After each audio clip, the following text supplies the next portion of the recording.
message. Il est passé. Super, l'artiste. Super, encore un but sensationnel.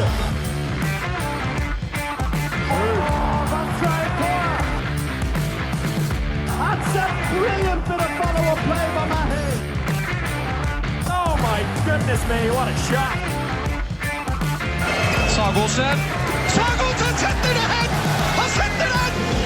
Vi er i semifinale igjen! Hello everyone and welcome to the Uninformed Handball Hour. It's Chris with you and we're back with a focus on the Bundesliga today.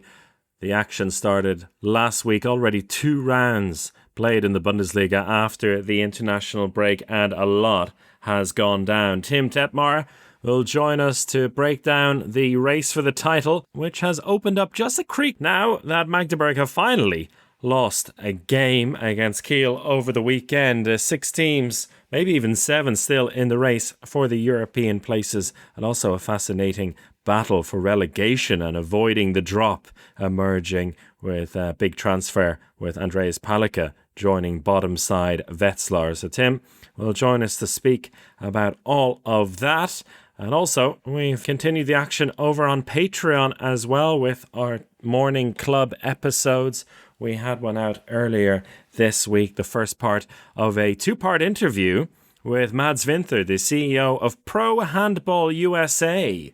And he spoke to us at the Euro about his hopes and dreams for the mega handball event, as they're calling it, in August, where professional teams like Füchse Berlin, Odense, Djur and Aalborg will be heading over to play in Las Vegas, as well as international matches and a big open club tournament. That, a 2-part interview, the first part already out on patreon.com/handball hour. If you want to get early access to that chat with Mads, then join us on there. And the action also already started yesterday in the Men's Champions League. We'll be checking in on that and the Women's Champions League with the group phase coming to an end. That all on the way in the next couple of weeks. But today, full focus on the Bundesliga. Let's bring in Tim Dettmar. Joining us to talk a little Bundesliga here this morning, we have Tim Dettmar, who we had on towards the end of last year as well, from the Dritte Halbzeit podcast and doing bits and pieces all around the handball world. But no better man at the moment to check in on the Bundesliga with. And Tim recovered, you told me just off before we started recording, after the European Championship, and the Bundesliga hasn't come too soon for you. No, I think it was the perfect period of calmness. I think it was like 9 days after the Euro final, which is still pretty insane if you think about which kind of matches already happened in the last 2 weeks in the Bundesliga. So, but for me, it was a nice time off. And now I'm ready again to talk about it and watch as many as possible. It's coming thick and fast. And Alex, who's got a lot going on at the moment, so can't join us, but he did have a request. He's like, first thing we should do is the Bundesliga. But that was before Magdeburg lost their first game of the campaign in the league.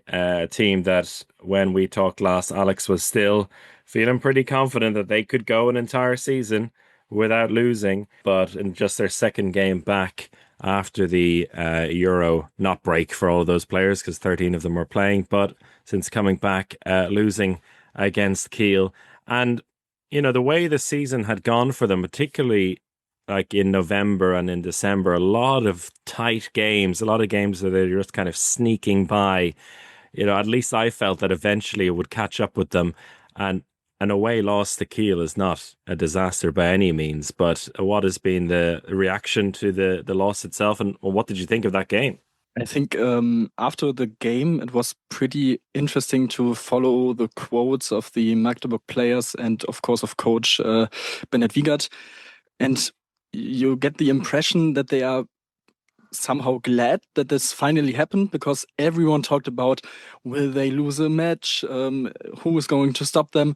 And he said something like, this outside noise, we never said that we want to go undefeated and we have to go undefeated. We just want to play really good. And so I kind of think it's maybe the best timing as well. Like it's still pretty early in the year, even though like they bounced back in the Champions League, are still undefeated there. So they are still a really good team, of course. And I think it's so interesting, no matter how good or like the form of Kiel is before these matches against Magdeburg. You always have the sense of today could be the day of Kiel, and like Magdeburg now have lost out on 4 points in this Bundesliga season, and 3 of them against Kiel. And Kiel really aren't playing like at a constant level, and still have to really put everything together to hunt for the Champions League places. So it's really interesting that they have got Magdeburg's number in the last 6 games. Magdeburg couldn't win against Kiel, so there is just something about this Kiel team that Magdeburg don't like. I feel like that Kiel is for Magdeburg what Magdeburg is for Barcelona in the last few years, which is also a nice like parallel. And what I'm really impressed about Kiel in these last few games since the Euros is they always trailed by like 4 or 5 goals in the first half and came back and turned it around. It was against Rhein-Neckar-Löwen, against Magdeburg, against Flensburg now in the European League as well. And yeah, I don't know where this comes from, but they always they always have a bit of a feel for the game and don't let it get too much away from them. Like always at half it was 2 or 3 goals behind, and in the second half they find a way, maybe through in-game coaching, that pushes them back into the game. And it was really impressive to see this, even though it's so much harder to turn a game like this around every game, but they do it at the moment, and it's so important to have these points in this tight battle. Yeah, the second half turnaround also in terms of their production in front of goal, from 10 goals in the first half to 21 scored in the second half is really remarkable. And the distribution of the goals, I think, says a lot about this team as well. You know, a couple of years ago, we would talk about Kiel and see how like desperately focused they were on hoping that the backcourt would be able to produce goals for them in a kind of old-fashioned way of just like bombing shots in from distance. That could still happen when you have the likes of Johansson in there. But with 20 goals coming from the 2 wingers in Serba and Landin, and 6 from Lucas Loba on the line, is really says something about how, you know, they're able to use the full team there, or the full width of the court if they're not using the full squad. And then also Gonzalo Perez de Vargas coming in a lot earlier than he expected to, having a fantastic game. And yeah, I fully agree. They just seem to have Magdeburg's number at the moment. I remember when they played each other the first time, and Bennett Wiegert was saying before the game how it really ruined their plans that Asha Pagotu wasn't playing, because they had spent all their time preparing for him. And so there's really something about this Kiel team that, you know, they're focused on heavily. But Bennett Wiegert, freshly shaven now or trimmed after the loss, and I do agree with you in a way that it could be a bit of a relieving factor for them, that tension of the unbeaten season is now gone. But it does leave a little bit of speculation now. It's only 2 games gone in the since the return of the season, but there's a whole host of teams now lining up behind and hoping and waiting for Magdeburg to maybe lose a couple more points along the way, with Berlin, Flensburg, Lemgo and Kiel all basically, you know, within a point of one another when they all have the same games played. It's really fascinating, you know, race for potentially first place, but even behind then, the placings behind. Has anything surprised you, like besides those 2 teams? You know, Magdeburg and Kiel we talked about, but from the opening games of the return, we did see Flensburg lose, but in a game which, again, you could anticipate, given everything that happened to those players last month, that it can happen. Yeah, I think Flensburg is not at a consistent level at the moment. Like, I think the whole season they are still a bit shaky at times, and even though they had a really good first half at Hamburg, they couldn't close it, and Hamburg came back during, I think, the first 10 minutes after half time. Never leveled the game, luckily for Flensburg, but yeah, I think there are still some problems in this Flensburg squad. They missed Ken Robin Tönnissen, and normally, if he's not there, they can't rely too much on Kirkelücke. He had a good game against Hamburg, I think 8 from 10, which was his highest scoring tally in a Flensburg jersey so far.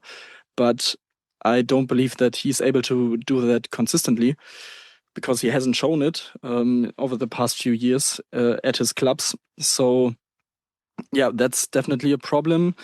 Apart from that, Marko Grbić isn't really there at the moment. I think he is like at 3 from 13 in these 2 matches since the restart, which is okay because they have, of course, Püttlik and Lasse Möller, who look pretty strong, but still it would give them a bit more flexibility, of course, especially with Tönnissen out. If Kirkelücke isn't producing that much, they could still switch to a 3 right-handed backcourt.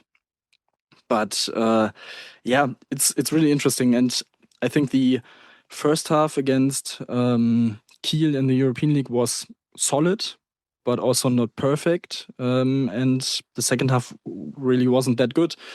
And I mean, in Gummersbach, yes, of course, you can lose there because it's a really strong team. They probably should be having 1 or 2 points more. I think they lost a point against Eisenach, for example, in the first phase of the season. So they are a really strong team and should be battling, of course, as well for the Champions League spots. But the way they played there, you really felt that they still had a bit of a Euro jet lag. But I don't think that's the only thing, because we've seen Flensburg play this way in a few games this season, so they can produce such a no-show, basically. So yeah, that's what's really interesting about these teams. Like Berlin also isn't consistent in their performances. I think Lasse Andersson is the best example, who can go one half with 0 from 5, but still produce in the second half 8 from 8. And that's what makes this race so interesting. And I mean, Lemgo did a pretty good job in Magdeburg. They basically more or less dominated Erlangen. Of course, they had the much better goalkeeping performance from Möstl, but their 7 against 6 is so good, and it's so tiring for the opponent's defense that you should be counting them in basically every match. And if they can produce this for the whole series, they could still be in the top 3. I don't know. No major injuries. That was like a big concern. What happens to the likes of Versteinen or Hutcek at the Euro?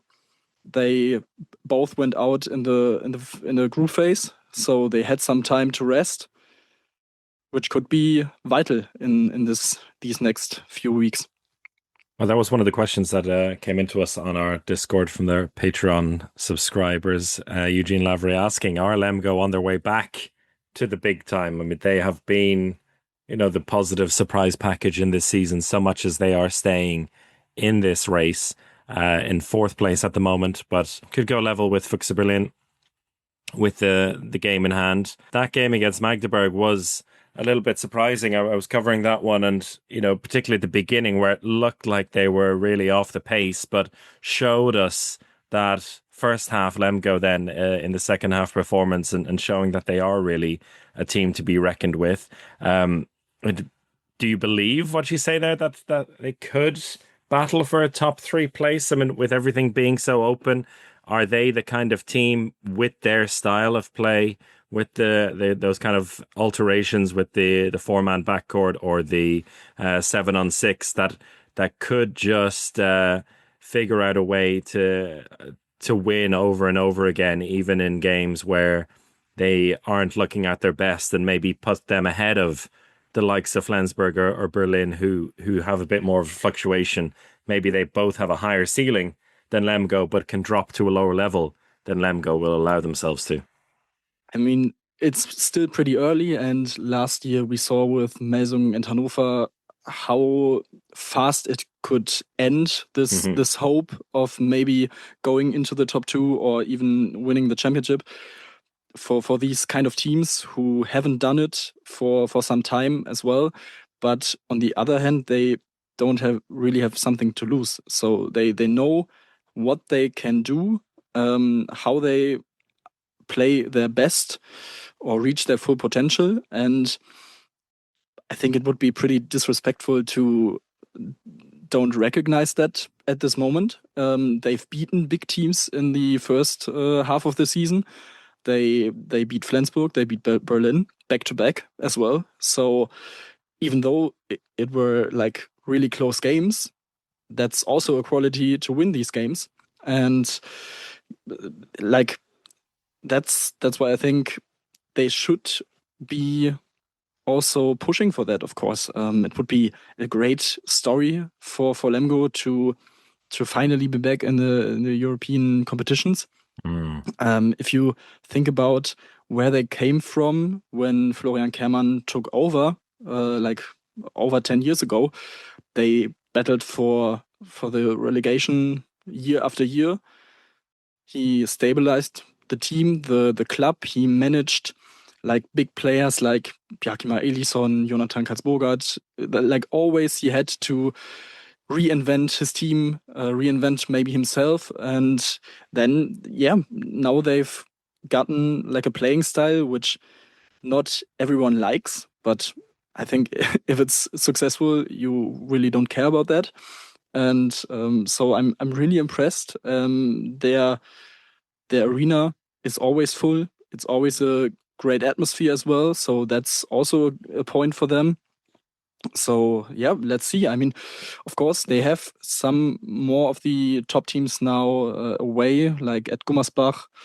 They play at home against Berlin, in Flensburg, and on the last match day in Kiel. And I mean, that would be something, like Kiel versus Lemgo, maybe for a third place, which could be enough to get into Champions League. So I'd pay to see that. Well, that's the other element of this. They could be enough to get into the Champions League. We still don't know which way that's going to go. And you mentioned there briefly the Flensburg playing Kiel, another good win for Kiel in the European League. That could also be the route towards getting that spot. So there's no chance for either of those teams to really let up on either competition. They need to go on a full gas for both of them. On Gummersbach there, you said rightly that they could have had a couple more points on the board. They had a bit of a shaky end to 2025, but 2 wins out of 2 for them at the start of the new year. And they're a little bit off the pace there, but not too far off it, with a couple of games in hand. And overall have kind of backed up the anticipation and maybe the bit of hype that was coming with them. They have a very solid team. It's going to get a bit more interesting as well next season when you have Alex Dushabayev joining, Nikola Roganovic coming in as well as maybe a direct replacement for Custer, who's going to Kiel. They are also a team that not so long ago were in a very different situation. I mean, Gudjo Valur Sigurdsson taking them up from the second league as well, and they have. You almost forget about the fact that they were completely out of this picture not so many seasons ago. But they too showing that there's room for them in the battle for the European places. Definitely, and they really can, influence the race for the European places in the next couple of games. they play against Eisenach, and after that at Kiel against Lemgo, at Melsungen against Hannover. So it's a hard schedule the next few weeks, but also a big chance. Like they are, I think, only 3 points back of the bunch. I think 4 behind Flensburg. So it's still all to play for Gummersbach if they get into like a run. And they've shown that they have the quality. I think it's really, yeah. Also the arena, I think.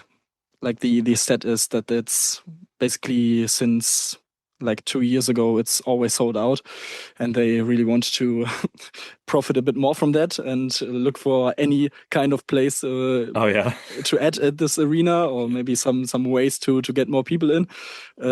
So yeah, it's really an insane development over the last few years, and I think they've always like they didn't basically broke the bank to force this, but they like step by step added some players to their squad, always young players, sometimes like a Kantamahe, which I think sporting wise hasn't worked out that well. Like I think both sides could go away from this partnership and say we wanted maybe a bit more.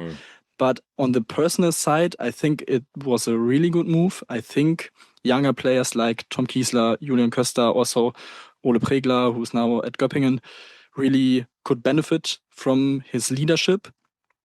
And you mustn't forget this part. It's really, really important for such a young team as well to further develop. And I mean, yeah, I like that they are so ambitious and that they say we want to improve further. We want to go to the Champions League. That's why we are doing what we are doing. I mean, of course, they will lose Köster. They probably will lose Kuzmanovic, but also get a tasty fee for him. So, which will also benefit the club.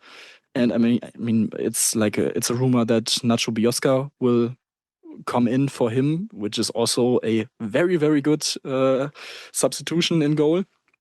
So, and they've got a really good depth in the squad. I really like Ludwig Halbeck.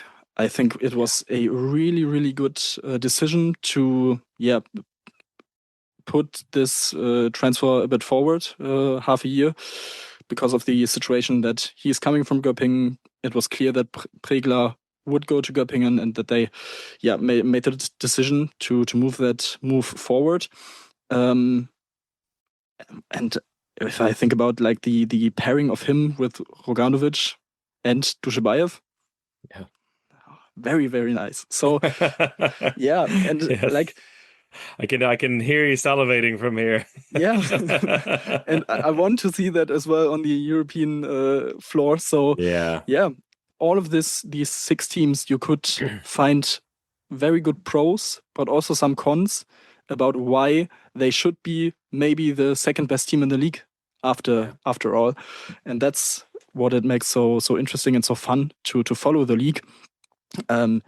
Even though I don't think that anyone will catch Magdeburg. I don't think that's possible.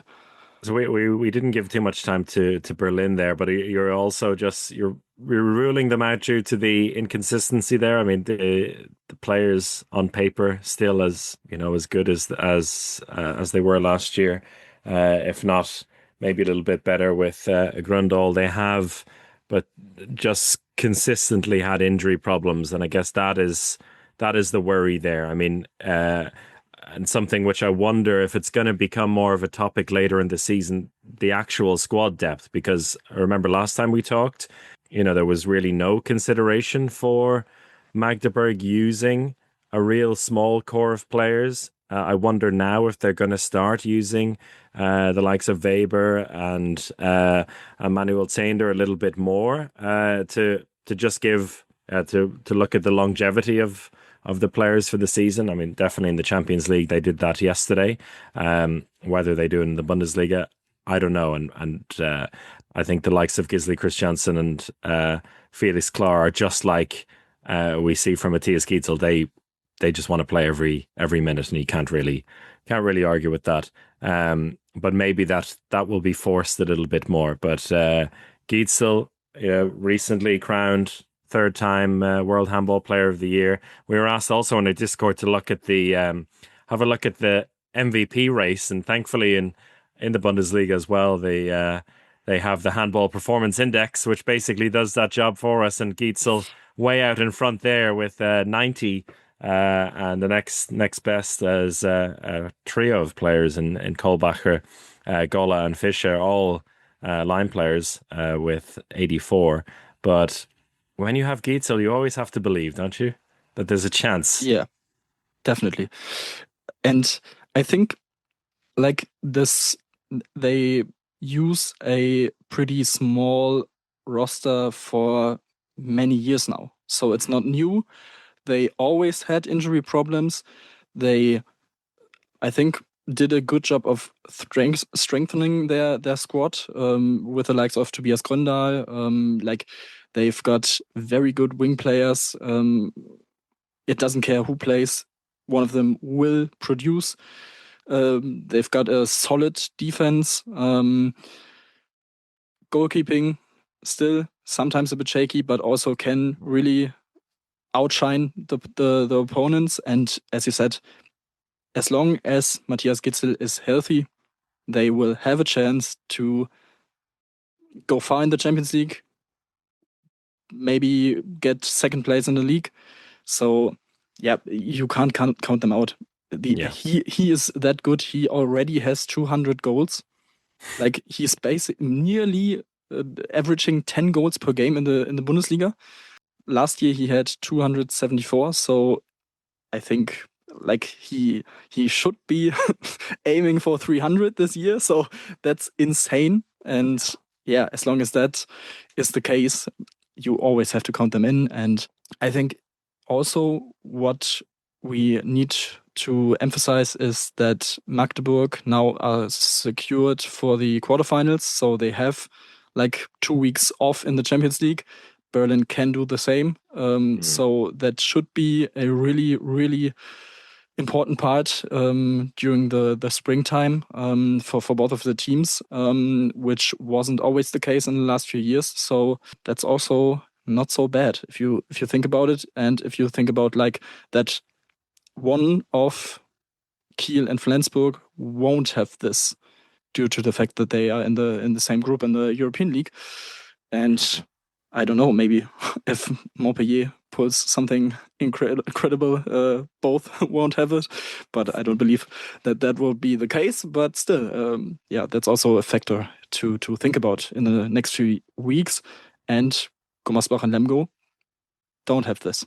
So that's what I mean with so many pros and cons about any team in this top six. Eugene and Afonso asking the questions about Gummersbach and Lemgo. A lack of European handball could be the key for them to get European handball for next season, which is also an interesting element for all of it. Now, before we let you go, a quick look down at the other end of the table, because in the Bundesliga there's always fascinating transfer news. You were talking about some of the transfers mid-season, some that are on the way, but Andreas Palicka, after a lot of speculation about where he was going, whether it was going to be Berlin or to Wetzlar, in the end it was to both. So to Berlin basically from this coming summer, but has gone on loan to Wetzlar until the end of the season. Had an immediate impact. I think it was 11 saves right in his opening game. Not enough for a victory for Wetzlar, who are sitting bottom of the table at the moment with 7 points, level on Leipzig, who have got a couple of wins now on board, one over the weekend and one just before the end of the year, hunting down Minden and Bergische HC on 11 and 10 points. Do you think this relegation race is going to heat up a little bit with these four teams in particular? I mean, you could also maybe drag Erlangen and Stuttgart in there, but maybe you have to see these bottom teams win a few more games first. Yeah, I think for now it will be these 4 teams because Stuttgart beat Eisenach to start the year. Eisenach beat then Bergischer HC last Monday. So I think both of them should be a bit safer for now. And I don't think Erlangen will be anywhere near the bottom. I think they are way too good and shown that they are. Like they've got Flensburg as the next game and afterwards at Eisenach and against Minden. So maybe after that, at the beginning or middle of March, they should be a bit more safer. But yes, it's such an incredible fight at the bottom. Wetzlar against Leipzig on Friday, I think. They meet. So even though they are level on points, I still think that Leipzig is kind of the favorite in this match, looking at the form. Wetzlar has lost 15 of their last 16 matches. They've had the coaching change to Runa Sigtryggsson in the middle of December, and I had the chance to talk to Philip Awansu a few days before the restart, and he basically said that he wants them to play faster, do more mistakes. Like it's okay to do mistakes. And like you could say that you don't really have to push your team forward to do more mistakes when you already have done many mistakes in the first half of the season. Yeah. But I think the biggest factor at Wetzlar is, besides the goalkeeping, which they should have fixed now with Palicka, Dominic Mappes is on and off the court constantly. If he plays, he doesn't seem to be fit. So that's really a big loss for them because they need him to lead their attack. Philip Awansu personally had a very good first half of the season, but can also be really up and down. So, and I think he showed that in the first 2 games, which weren't really that great from him. And if Mappes isn't there and Awansu doesn't perform, it's pretty much over for Wetzlar. I'm really interested to see what Palicka can bring to this team apart from his sporting worth for the team, like with his mentality, his leadership. So, but if that's enough, I don't really know. They now have let go of Nikola Grahovac on the line as well, which on paper is also a big quality loss. But yeah, I think both sides weren't quite on the same page regarding his role. That's what they said. He now goes to Pallister. So a very soft landing for him, I'd say, to go to the Champions League. And on the other side, Leipzig had in the last 8 games, they've collected 5 points, 5 of their 7 in total. In the middle of November, Frank Carstens took over, and he should be the perfect coach for a team that had no confidence, doesn't really have the experience at the bottom of the table. I mean, of course, they basically lost every match in the second half of last season, but they weren't really in danger of going down. And I think they don't really have the players who like experience that, and that could be a disadvantage, especially against like the 2 newcomers in Minden and Bergischer HC. And what I found interesting is that they had like a session with a mental coach, Jörg Löhr, who also had like a workshop with the German team before the World Championship 2007. So, and we all know how that went. So maybe that can also, squeeze out some performance from them, and of course, Dejan Bombards. Like, yes. That's incredible. What a player to bring in this situation. He showed at Hamburg what he can do. Like every pass was perfect, was spectacular. I think he had 11 from 12 and 4 assists. Like that's wow. perfect. And yeah, that's why I think Leipzig are in a pretty good spot. Like Minden and Bergischer, I'd say they both should have not the quality that Leipzig has in their squad, but like Bergischer, they have a really young squad, which they showed in the first half against Eisenach, where basically nothing was working for them. But they came back, even had the chance to tie the game in the last few minutes. Didn't do it because they were a bit, I don't know, they lacked a bit of concentration or weren't quite there for this moment in this arena as well. But yeah, I think they are unsafe. Both. And Minden benefited a bit from a pretty interesting call from the refs that they counted the last goal against Göppingen. I think Forlicek made 2 steps with the free throw attempt, and I don't think that was for a draw against Göppingen. Just at the and you never know, you never know with when it's that tight, what this 1 point could be worth. They also returned to their playing ground now at Kamperhalle, which should give them a boost, even though it didn't really help against Löwen this weekend in terms of the mentality and the aura of the Minden players. I hoped for a bit more, returning to a sold out crowd who were hoping so long to finally get back, to leave their rivals' ground at Lübeck behind finally. But I don't know. Maybe that will come in the next few weeks. So I don't know. I have the feeling that Wetzlar, I don't think they can do something about it at the moment. I don't know. It's hard. Well, as you said there, a little bit with Leipzig, the players on that team look like they belong at a higher level than bottom of the table, but that is not good enough anymore in the Bundesliga, which is what makes it very exciting as well. Every squad are showing that they have the players to survive or to even go higher than they are.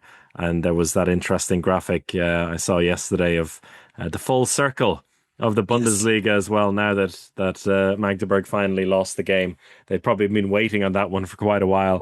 That everyone this season, but basically someone has beaten a team that has beaten someone else this season, and which is a fascinating thing you don't see in pretty much any other league, I would say, in handball at the moment. Something which makes both the race for the European places and the relegation battle very interesting. There's no game which is guaranteed to go either way. And I think that's a lovely way to wrap it up. Tim, thank you so much for your insight there at both ends of the table.